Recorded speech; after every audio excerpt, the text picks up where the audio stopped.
En el episodio de hoy, una mujer que vivía con varios animales exóticos peligrosos, incluidos grandes felinos y osos, es atacada en su propia propiedad. Un enorme oso llamado Teddy aparentemente se quebró y atacó mortalmente a la mujer inesperadamente. Dale al botón de me gusta y suscríbete ya mismo. Este es el terrorífico ataque de un oso a Kellyanne. Bienvenidos a Desgracias Increíbles.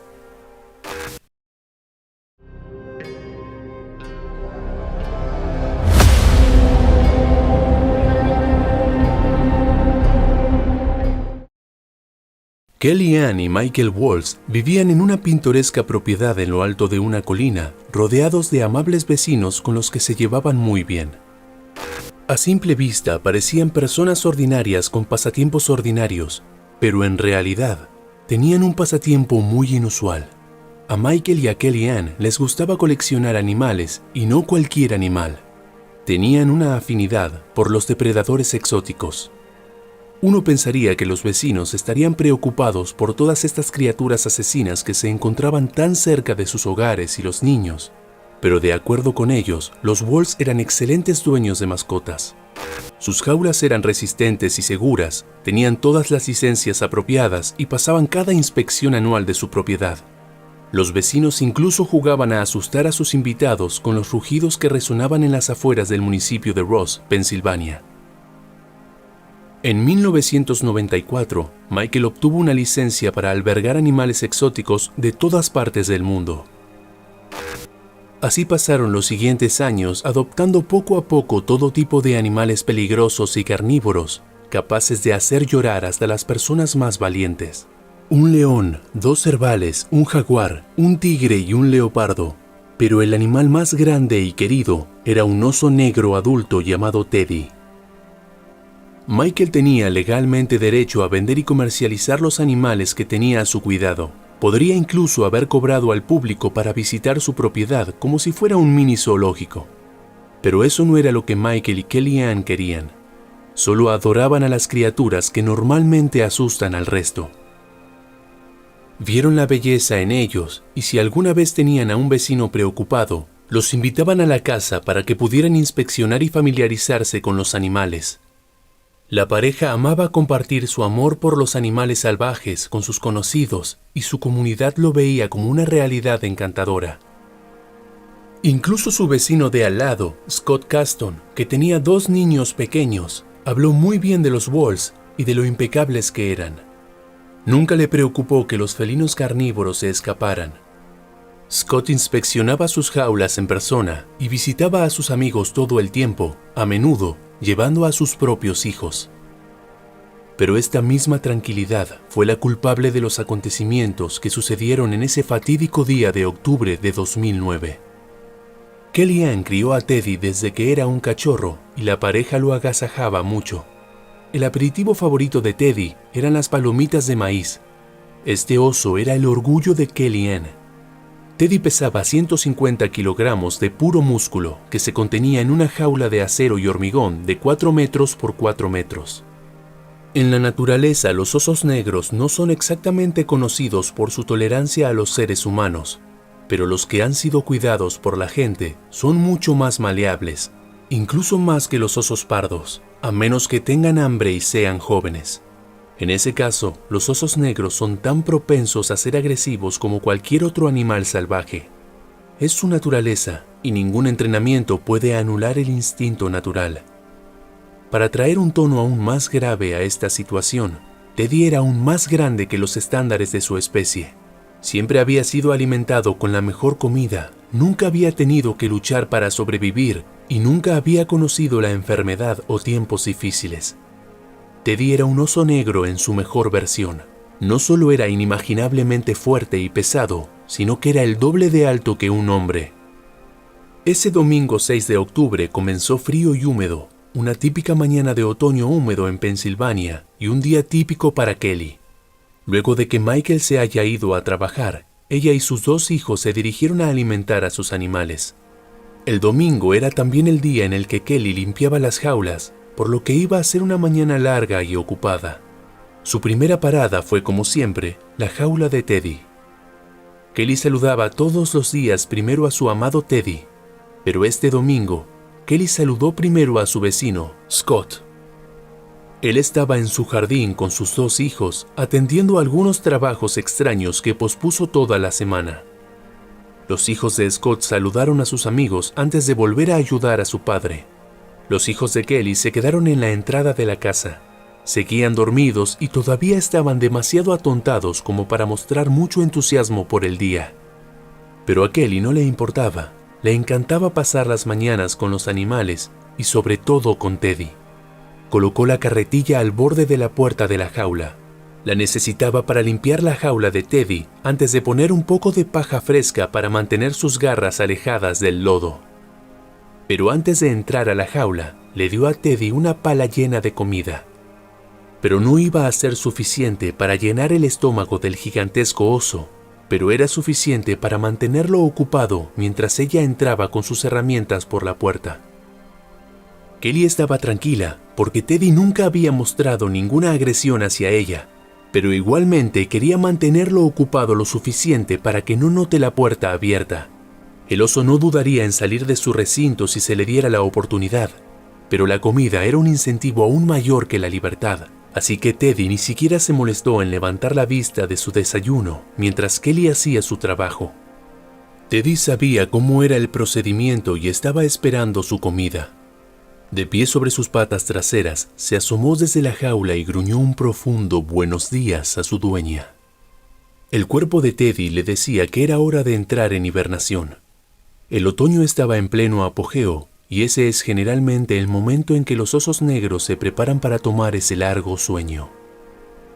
Teddy había estado paseando por su jaula durante la última semana, de un lado a otro, buscando una salida para llegar a los bosques donde pertenecía.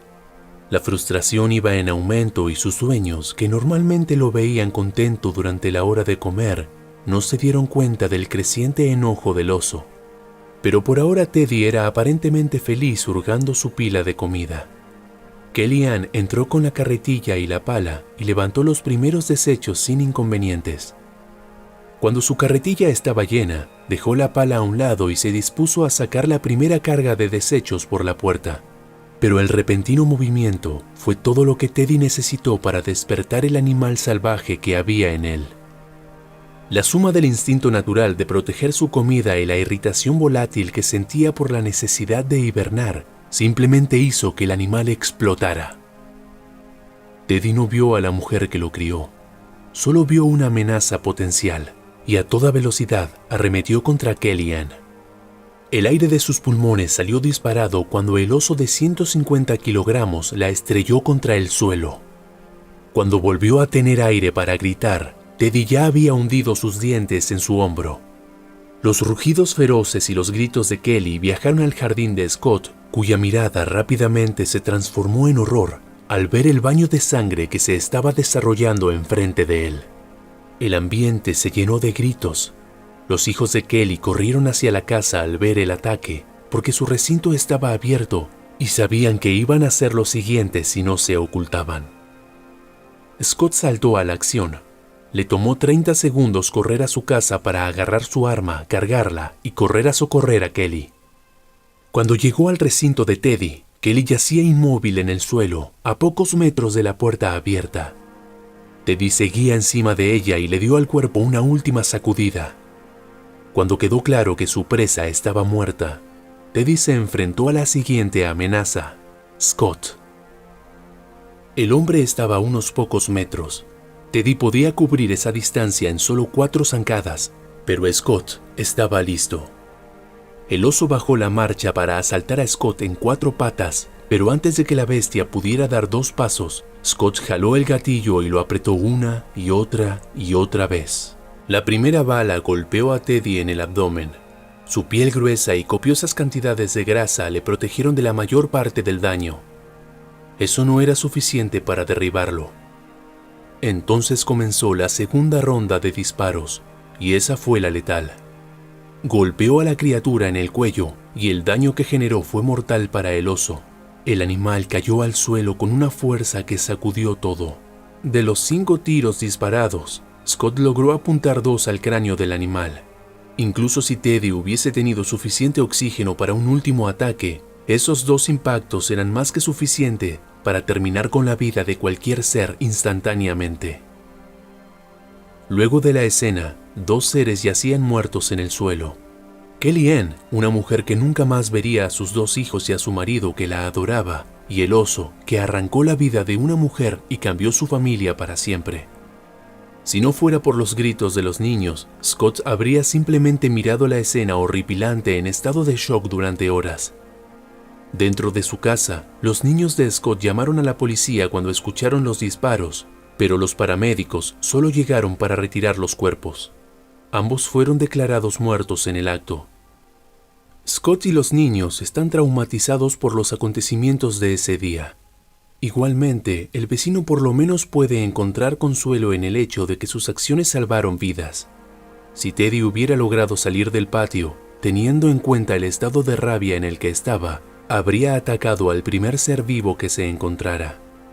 Pero estos eventos dejaron un montón de preguntas inconclusas. ¿Por qué Kelly había dejado abierta la jaula? ¿Por qué no había una jaula separada para mantener al oso mientras ella limpiaba? El hecho es que no importa cuán joven sean, los animales salvajes son justamente eso, animales salvajes. La complacencia no es un pecado. Kellyanne había hecho esta rutina 1000 veces sin ningún problema, pero la número 1001 resultó traer un final distinto. El cambio de temporada, la protección de alimentos y los instintos naturales fueron la receta perfecta para el desastre. La noticia se extendió y el mundo tenía un montón de críticas para lanzar a la situación. Hay niños que perdieron a su madre, un marido que perdió a su mujer y toda una comunidad conmocionada, y luego está Scott Gaston, el hombre que no dudó en enfrentarse a uno de los mayores asesinos para salvar a su amiga, a sus hijos y a la comunidad en general. Hay 2 lecciones que podemos aprender de este terrible suceso. Una es que los animales pertenecen a la naturaleza. Por mucho que los queramos o por mucho que ellos nos quieran, el instinto natural es más fuerte que el amor. Y en segundo lugar, podemos celebrar la valentía de los miembros de nuestra comunidad. Scott no pudo salvar a Kellyanne, pero salvó a otros de ser atacados. Todavía hay héroes por ahí, dispuestos a poner sus vidas en peligro para que otros no tengan que conocer su aterradora desgracia increíble. No olviden suscribirse al canal y activar las notificaciones para ver más videos como este. Y si les gustó, denle me gusta. Nos veremos en otra desgracia increíble.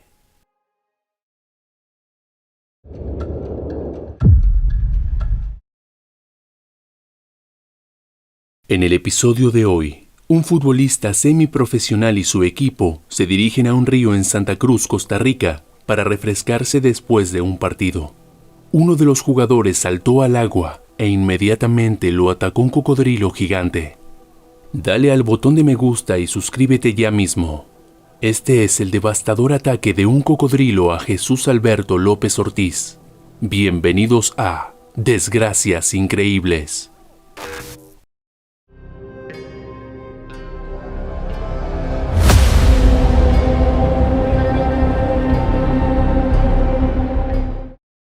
Cuando piensas en animales peligrosos, los más comunes que se nos vienen a la cabeza son los tiburones, osos y otras criaturas grandes.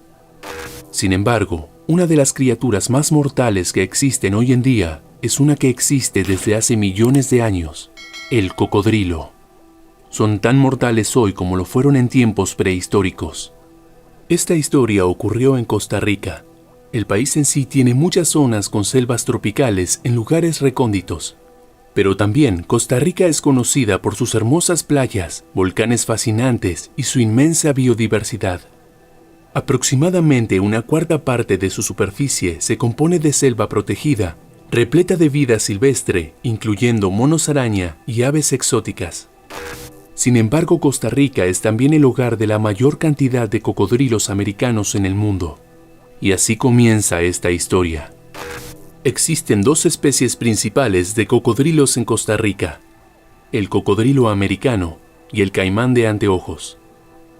Claro que no quieres encontrarte con ninguno de los 2, pero el cocodrilo americano es al que debes evitar. Estos reptiles pueden crecer hasta 6 metros de longitud, aunque se registraron tamaños aún más grandes. Siendo adultos, pueden llegar a pesar más de 900 kilogramos.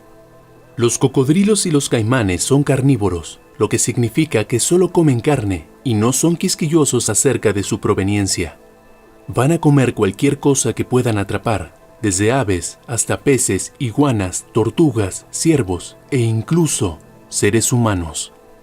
No tienen miedo de jugar sucio y no son fáciles de evitar, ya que tienden a residir en ríos, pantanos, lagunas, pequeñas islas y se sabe que incluso se aventuran en el océano de vez en cuando. Pero lo que los hace tan temibles es que son cazadores muy eficientes. Los cocodrilos son animales muy pacientes y sus tácticas de caza giran en torno a su capacidad de esperar por horas y horas. Los reptiles cazan acechando sigilosamente a su presa desde el agua. Una vez que la han atrapado, es prácticamente imposible que escape. Esto se debe a que los cocodrilos tienen la fuerza de mordida más fuerte del mundo y una vez que sujetan con sus mandíbulas a su presa, no suelen dejarla ir. Mientras la presa está luchando para salir de su agarre, el cocodrilo la arrastra al agua y la ahoga. Luego se la come, mordiendo grandes trozos de carne y se los traga enteros. No es un destino que cualquiera desearía conocer. Sin embargo, algunas personas no tienen tanta suerte. Jesús Alberto López Ortiz, apodado Chuco, era un hombre de 29 años que vivía en un pequeño pueblo cerca de la ciudad de Santa Cruz, en Costa Rica. Había vivido allí toda su vida y había logrado llamar la atención al convertirse en un jugador de fútbol semiprofesional de su equipo local. También tenía una esposa y 2 hijos a los que amaba profundamente, y aunque no era necesariamente rico, Jesús amaba su vida, ya que llegó a jugar su deporte favorito ganando dinero. Como muchos equipos de fútbol, Jesús y sus compañeros de equipo a menudo tenían que reunirse para las sesiones de entrenamiento, pero fue durante una de estas que la tragedia sucedió. Había sido un día increíblemente caluroso en julio de 2023 en Costa Rica, y Jesús y su equipo estaban agotados luego del entrenamiento. El sol había estado golpeando sobre ellos durante todo el día y el grupo de hombres estaba sofocado bajo el sol. Cuando Jesús miró hacia el río, tuvo una idea. El agua parecía tan atractiva y fresca que el joven simplemente no podía evitar arrojarse a ella. Esto podría haber parecido una gran manera de refrescarse, pero rápidamente se hizo evidente que fue una de las ideas más mortales que Jesús había tenido en su vida. El río que había saltado era el río Cañas, un área que se sabía que era poblada por cocodrilos. Sin pensar en los peligros que podrían estar al acecho, Jesús comenzó a bañarse en el río. Todo lo que el joven sabía era que estaba sudoroso y que quería limpiarse un poco. Sin embargo, las condiciones del río no ayudaron a las posibilidades de Jesús de evitar un cocodrilo. El agua estaba turbia y era casi imposible ver a través de ella. Esto significaba que cualquier reptil peligroso que estuviera nadando no sería visto hasta que éste decidiera hacerse notar, y tristemente lo inevitable sucedió. En un momento, Jesús estaba felizmente lavándose en el agua, riéndose de sus compañeros que se habían quedado en la orilla, pero a los pocos segundos había desaparecido. Los compañeros de equipo de Jesús no podían creer lo que acababan de presenciar. Habían sido solo segundos, pero Jesús había sido arrastrado bajo el agua en un abrir y cerrar de ojos. Al principio el equipo se rió un poco, pensando que Jesús simplemente les estaba haciendo una broma. No era la primera vez que el joven intentaba asustarlos, pero cuando empezó el movimiento violento, pronto comprendieron que la situación no era para tomársela a broma. En ese momento, el futbolista de 29 años estaba atrapado entre los dientes de un cocodrilo enorme y este estaba hambriento. Jesús trató por todos los medios de hacer que el animal lo soltara. Golpeó su cara con tanta fuerza como pudo, pero el cocodrilo no se inmutó. En cambio, el reptil mortal comenzó a girar. Esta es una táctica que los cocodrilos usan para someter y desorientar a su presa. El reptil comienza a girar increíblemente rápido, rotando tantas veces como puede, todo mientras mantiene a su presa en su boca. El movimiento sorpresivo y violento a menudo hace que la presa jadee en busca de aire. Sin embargo, como están bajo el agua, la mayoría de las víctimas terminan ahogadas, y esto es exactamente lo que le pasó a Jesús. Sus compañeros de equipo, junto con la multitud que se había formado a lo largo de la orilla del río, vieron horrorizados cómo Jesús y el cocodrilo se agitaban en el agua. Luego de unos minutos que se sintieron como horas, la paliza llegó a su fin y el agua se calmó. Luego, subiendo desde las profundidades del río, ocurrió un espectáculo que realmente traumatizó a los que estaban presentes. El cocodrilo emergió llevando el cuerpo de Jesús en su boca.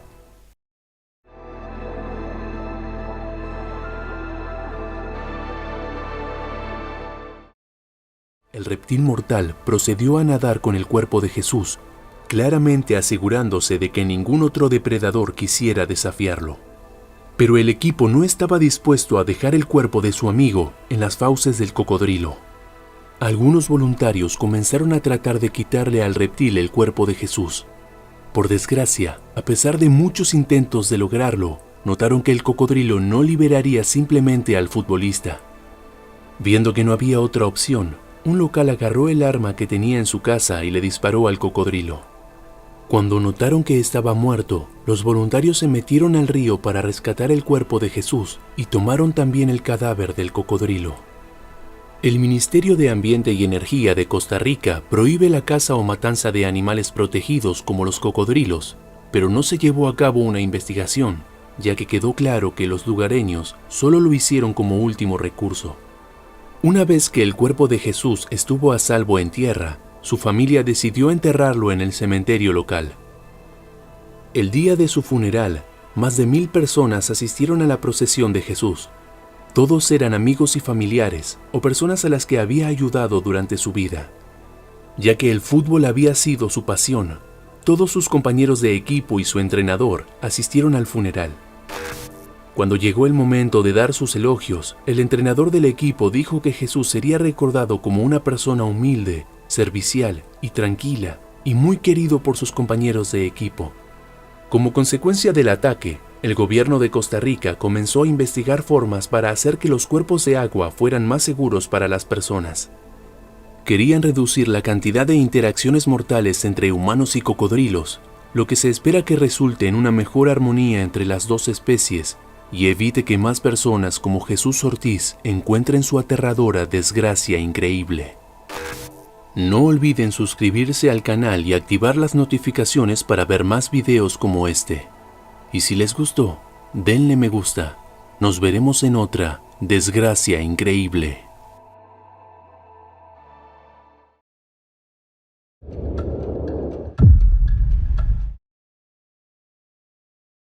En el episodio de hoy, un niño que jugaba al fútbol con sus amigos en la infame isla de Komodo es atacado mientras orinaba en un arbusto. El sanguinario dragón de Komodo sacudió con saña al joven hasta partirle el cuerpo por la mitad delante de todos sus amigos. Pulsa el botón me gusta y suscríbete ahora mismo. Este es el aterrador ataque del dragón de Komodo al niño de 8 años, Rudy Safina. Bienvenido a Desgracias Increíbles.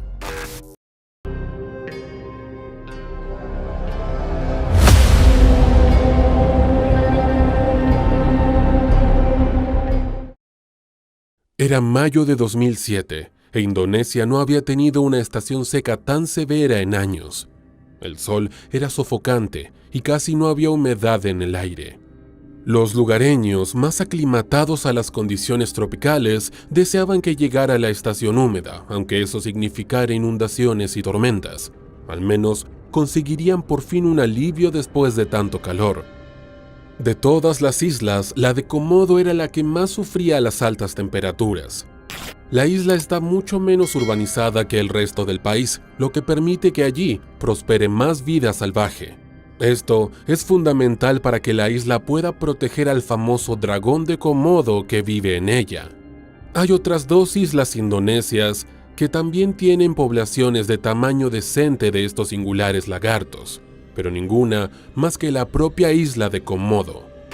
Varias especies de aves, océanos y reptiles llaman hogar a esta isla, pero son los ciervos y jabalíes la principal fuente de alimento del dragón de Komodo. El pueblo indonesio es muy protector con su inusual y peligrosísimo lagarto, no solo porque es un animal raro que no se encuentra en ningún otro lugar del mundo, sino también porque su industria turística depende totalmente de la supervivencia del animal. Hay otros lugares que tienen lagartos monitor, pero el dragón de Komodo, aunque está emparentado con los lagartos monitores, es único. Es el único del género que es venenoso y son los más grandes de todos. Incluso si consigues sobrevivir al ataque de una de estas bestias, las probabilidades de infección o hemorragia tras el suceso son casi seguras. La mayoría de los escasísimos supervivientes son aquellos que tuvieron la suerte de que les amputaran el miembro afectado a los pocos minutos de la mordedura inicial, pero la mayoría de los ataques acaban en la muerte de la persona atacada. Y sin embargo, a pesar de que miles de estas feroces criaturas se arrastran por toda la isla, los habitantes de Komodo viven bastante tranquilos entre los dragones modernos, es decir, que la vida sigue su curso. En general, los adultos no están atentos a estos animales, simplemente tratan de no provocarlos, y los niños juegan sin preocuparse de nada. Para ser justos con los habitantes de la isla, los ataques son increíblemente raros.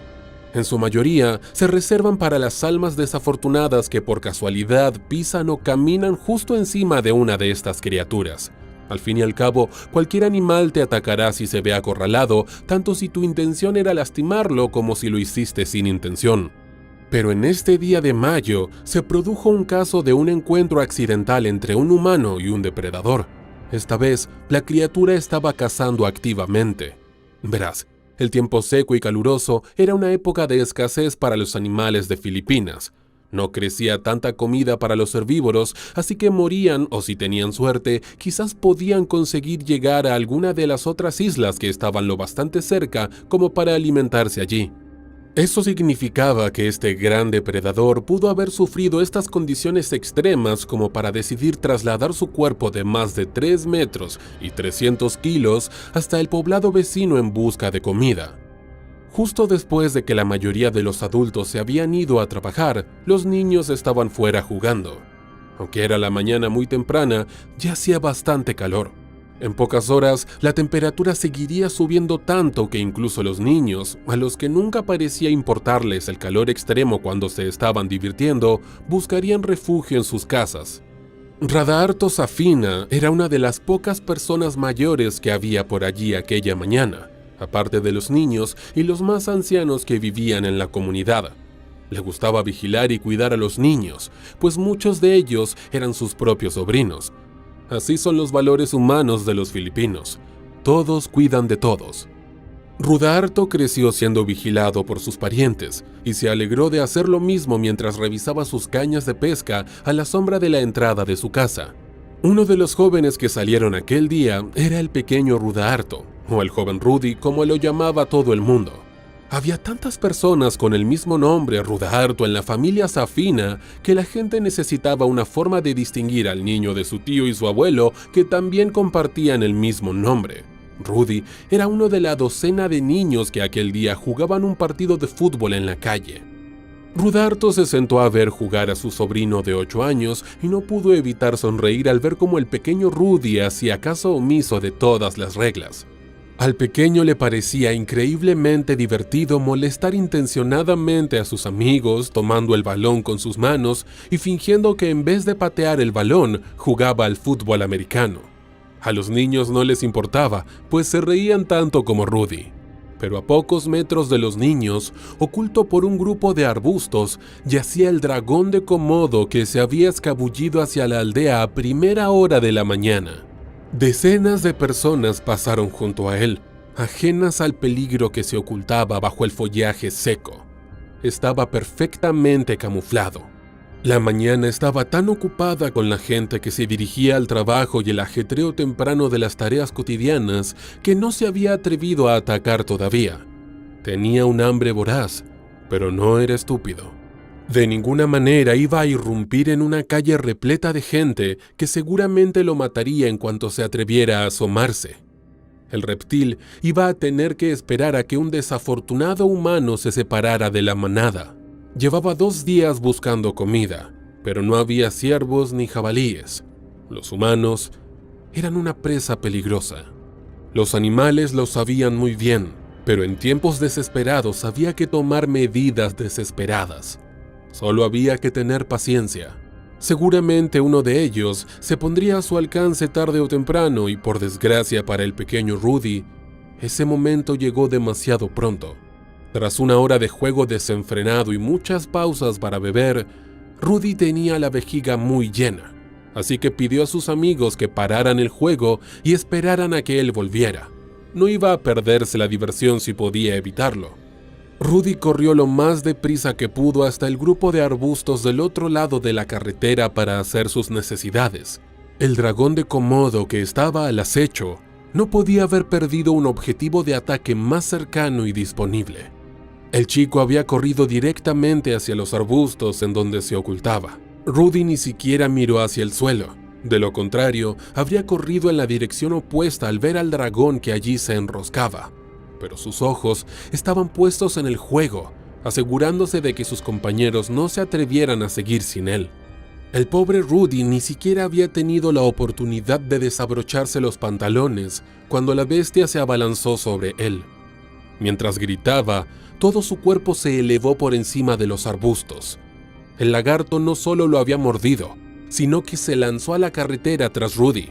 Cuando cerró las mandíbulas en torno al delgado cuerpo de Rudy, tanto el muchacho como el animal se elevaron varios metros en el aire, impulsados por la pura fuerza bruta y la velocidad con la que atacó a Rudy. Durante un segundo, aquel acto pareció durar una eternidad. Los chicos de la calle de tierra y Rudaarto contemplaron horrorizados la escena que se desarrollaba ante ellos. Rudy y el dragón surcaron el aire, y cuando descendieron de su trágico espectáculo aéreo, la criatura empezó a sacudir violentamente su cabeza. En cuanto probara la sangre, no iba a esperar a tocar tierra firme para empezar a despedazar a su presa. En una lluvia de sangre, algunos trozos del cuerpo de Rudy comenzaron a caer al suelo con tal estrépito que tanto los niños como Rudaarto se quedaron atónitos. Al ver la situación, un segundo después, fue entonces cuando Rudaarto entró en acción. El hombre corrió hacia la escena sangrienta, cogió el balón de fútbol mientras corría. Era lo más grande que tenía en mano. Lo lanzó con una precisión milimétrica, pero el balón aéreo se limitó a rebotar en la espalda del lagarto enfurecido sin que la criatura se percatara siquiera de ello. Estaba sacudiendo tan ferozmente al niño mientras gritaba que sus miembros se desprendieron de su cuerpo al agitarse con tanta violencia. A mitad de camino, recogió una piedra del tamaño de un puño y la lanzó también, y varias piedras más volaron hacia el reptil desde detrás de él. La acción de Rudaarto también sacó a los chicos de su estupor y lanzaron sus propios proyectiles de tierra contra el animal. Había docenas de piedras volando por el aire. Y antes de que los chicos lanzaran la segunda tanda de rocas, el resto de los pocos aldeanos que había en las inmediaciones acudieron con escobas, botellas vacías y cualquier otra cosa que tuvieran a mano. Entre la lluvia de sangre, los trozos de carne de Rudy, el polvo y el cuerpo agitado del animal que continuaba despedazando al joven, era imposible saber a qué le estaban arrojando los elementos. La bestia sintió por fin los golpes y soltó a su presa. Posiblemente porque alguno de los elementos contundentes le hicieron sentir dolor. Cuando levantó la vista, vio a unas 20 personas que se acercaban a él, lanzándole sin piedad objetos afilados que le rompían la piel y le dejaban heridas abrasadoras. No había forma de que pudiera luchar contra una horda de tantas personas, así que giró la cola y se escabulló a una velocidad sorprendente hacia los arbustos más profundos, llevándose consigo la mitad inferior de Rudy. Desapareció tan rápido como apareció, dejando tras de sí un rastro de sangre en la tierra seca. Pero el pequeño Rudy estaba en el peor de los estados. El monstruo lo había partido completamente en dos. De la cintura para abajo, no quedaban más que jirones de músculo y vísceras. Sus piernas y caderas habían desaparecido en el desierto con su atacante. Era un milagro que siguiera consciente. Rudy ya no podía gritar ni hablar. Miraba salvajemente a sus vecinos mientras descendían sobre él, con la respiración entrecortada y superficial. Rudarto se arrodilló junto a su sobrino. Se había quitado la camisa y trataba de contener la hemorragia del muñón en ruinas que quedaba del cuerpo de Rory. Los hombres, las mujeres y los niños empezaron a quitarse sus propias camisas para ayudar a detener el flujo. Pero Rudarto apenas había colocado el cuarto trozo de tela alrededor de Rory cuando el muchacho se estremeció y se quedó inmóvil. Aquella sonrisa traviesa no volvería a adornar su rostro, y lo único que quedaba era el fantasma de los últimos momentos de terror en sus ojos inexpresivos y fijos. Los servicios de emergencia llegaron unos minutos después, aunque solo vinieron a retirar los restos. Para entonces, los aldeanos ya estaban en los árboles, armados con palas, picos y palos afilados. Querían vengar a Rory y el trauma que sufrieron sus amiguitos, pero fue inútil. Entre los miles de dragones de Komodo, no había forma de saber cuál había atacado a Rudy. Buscaron uno que tuviera las heridas de las piedras y botellas de cristal que le lanzaron, pero fue en vano. La bestia había desaparecido y, tras una semana de búsqueda, tuvieron que darse por vencidos. Para entonces, la mayoría de sus heridas se habrían curado, y sería totalmente imposible distinguirlo de entre los demás. Habiendo probado la carne humana por primera vez, es solo cuestión de tiempo para que decida un nuevo ataque, pudiendo llevar a otro aldeano desprevenido como Rory a otra desgracia increíble.